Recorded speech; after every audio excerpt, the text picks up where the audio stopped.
Hello, time for a new video about language learning, this time about memorization. Of course, I've been speaking about memorization before, for instance, when I spoke about word lists in my first video. But this time it'll be the whole video. I'll be concentrating on words and expressions.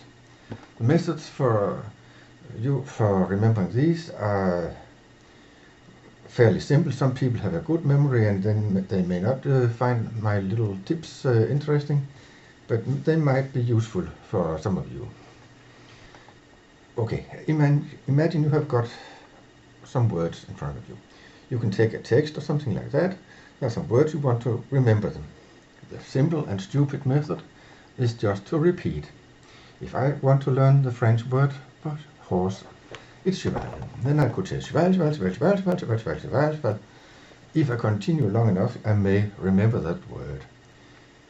Or I could say cheval horse, cheval horse, cheval horse, reinforcing the bond between the word and its translation. Well, also not too efficient if you take into account how much time it takes to learn all words by repeating them. There are some methods for more sophisticated repetition. If you take flashcards, you have little cards, you write a word on top of it and the translation on the back, you put it in a box, and then you take the card and look at it from the box. What is that? Remember it, or I don't remember it? Okay, back in the box in the back of that. And I'll get through the box, it will rotate like that, and sooner or later I will remember all the words. If I remember them out of the box, I have learned that word. There are more sophisticated methods for that, where you take into account some algorithms for remembering things, and programs like Memorization or even more famous Anki use those methods. I don't. I feel it as some sort of play that somebody from outside put a word in front of me and ask me, do you remember that word? I don't like that control. I get that when I read a book. A book is full of words I may know or not know. I don't want to learn my words in that way. I want to have the words in one go from upper left corner to bottom right corner and learn those things in front of me. That element of card game or something like that, that's just not my cup of tea, but I know it's very very useful, and I think it works for many people, so go for it. Repetition. I use repetition also when I make word lists. I have the principle, you may remember if you looked at my first video, I take a group of 5 to 6 words and learn those in one group. The idea is you take the word and you just look at something else, another word, leave the first word aside out of your immediate consciousness, and then you drag it back. And you do that while you still have access to the source. You can get back and relearn back to make a repetition of that word until you know not only that one word but all 5 to 7 words as a group. This means that you train recall, and that's the thing that is missing totally from the primitive kind of repetition. Recall means that you have put it out of your consciousness for a short while and you can drag it back. So, train recall. I do it by taking those groups of words, and I think it's more efficient to train recall while you still have access to the original source for those words, those translations, because then it is not a big deal if you don't remember. You just look once again and then you remember. But that is not enough. You have also to make a repetition at some interval. I say one day. That's effectively the same thing that you do if you use flashcards or Anki. You have a waiting time and then you get back and try to remember it after some longer time. Knowing that you have to do this will help you to remember things. The difference is that here you decide yourself the interval and you go through all your words in one series. There is nothing like a machine that tells you, remember this word? Now it's not another word. Here you know exactly which words you take, you know when you take them. But you can do more. Even if you use word list, you have to use memorization techniques. Memorization is not only looking at a word. Okay, it is looking at a word, but a simple thing as looking at the word, here is a word, and then look away and see the word up there. If you just look at the page, you're passive.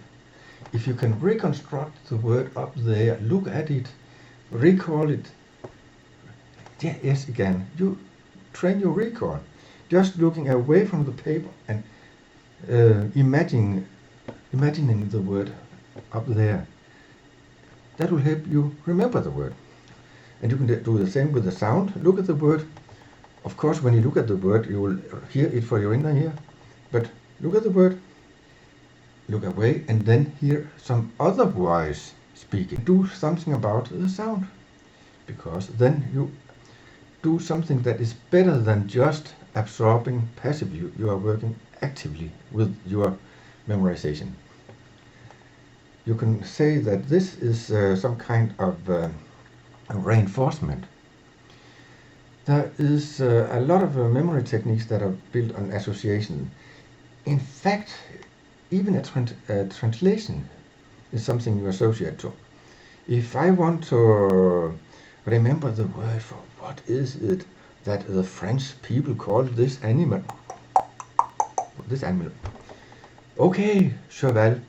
The translation process couples a word in English and a word in French in this case. That's an association. The thing is that you remember things better if your association is something you already know. That's why it's good to remember a translation. It would be idiotic to try to remember a foreign word with a foreign word in another third language which you don't know. You use, of course, your native language or language you know very well. And there is a little trick. If you want to learn a word and it looks like totally nonsense, then take a sentence in your own language and take out the word that corresponds to the one you want to learn and put that word there. It is totally foreign in the context. It will look like a transplant, but you can remember the sentence or the phrase in your own language much easier than a corresponding sentence in a foreign language.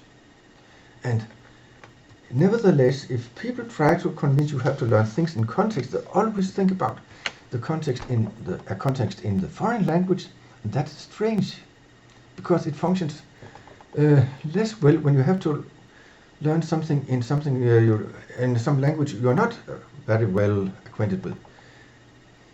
Of course, when you have learned a foreign language really well, you don't have to use any reference to your own language, because then you can start building references between words in your target language. And there it's nice to see that many languages have words that are related through prefixes or postfixes or a derivation of other kinds. There are sometimes words that are tied to something you know from a third language. It's okay. These inner linguistic language relations are also associations, but they can sometimes be rather systematic. If you remember one Russian verb, you will normally get 10 for free because they have used the same prefixes. So just remember one prefix and one verb, then you may be able to construct a third word. You cannot be totally sure about the meaning, but it helps you to remember those things. And looking for such relationships is one of the most important differences between a totally beginner in a totally different exotic language and the one who has already been delving with that language for a long time, because you have seen the words before, then you may have forgotten them.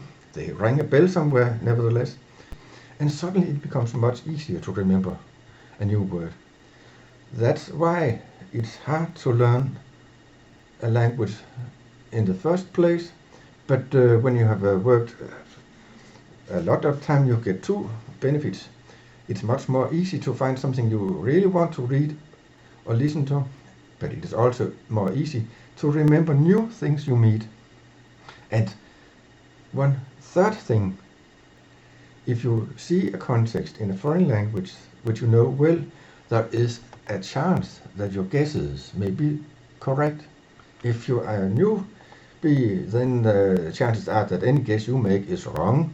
You don't know the forms of the language, you don't, of a new word. You don't know how to inflect it. You don't know whether it has different meanings, maybe different meanings from the one you see in the text, because it could be totally atypical in that context. It might be an error. I use the dictionaries to avoid that because I trust dictionaries more than my guesses. But if you already know a language well, then that problem is reduced. Associations. The third degree of association is something different. An association that is built only on the sound. That's outside. The meaning of the word is outside the correct context, but it may still make you remember a word. I call things like that memory hooks. And what could help you to remember a word like cheval? Well, you may have heard of an old French singer called Maurice Chevalier. Okay, cheval, across the steps. That's well, he's riding a horse, cheval. Easy. You can drive that to ridiculous lengths. You can invent little stories about the words where you take totally different association from the one it really means just based on its sound. And I call those silly stories, because the more silly stories, the better you may remember. The problem is it will also be more difficult to construct those. I prefer actually associations that are built only on part of a word, just the beginning of it, instead of wasting a lot of time on constructing something that is really smart and really takes into account the whole word. Even the beginning of a word will normally give you a clue to what the whole word is. As you may know, there are some memory systems like memory palace or something like that, where you learn things by associating them with a fixed series of things. It could be places in your house, places on a road, or it could be a fixed series of objects you have memorized before. Actually, those things are not really efficient in language learning. You don't need to learn many things in a fixed order in language. You need to learn a lot of things in a chaotic order, and that's different. So what you need there are associations, it is reinforcement, it is a sensible use of translation until you can drop that and use inner linguistic associations. And those things should surface. I am not going to say something about learning grammar. Of course, there are things to remember also there, but time is running out. Goodbye.